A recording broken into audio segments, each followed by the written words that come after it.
Hi, I'm Maximilian Hart, and I'm here with the youth group at Light of Christ Catholic Church in Clearwater, Florida. And today we've got another question from the question box, and that is,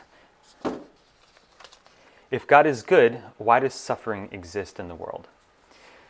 Now, if I were to go into my backyard and look around and say, I don't see any elephants, there's no elephants in my backyard, I would probably be right.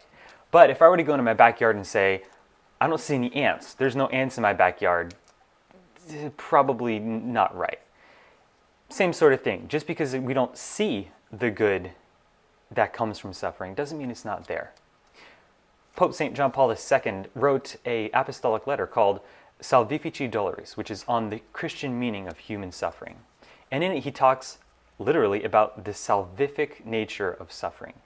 And basically, when we take our sufferings and the bad things that happen to us and we unite them in our struggles with the struggles and suffering of Christ on the cross, they take on a salvific nature. We can actually become part of our own salvation.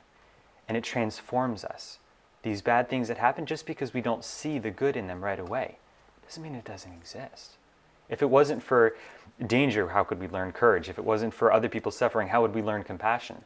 When we take our sufferings and we unite them with Christ, we begin to see the grace and even joy that comes from those. Because even though we don't see it, God does have a plan, and He is always present in our lives.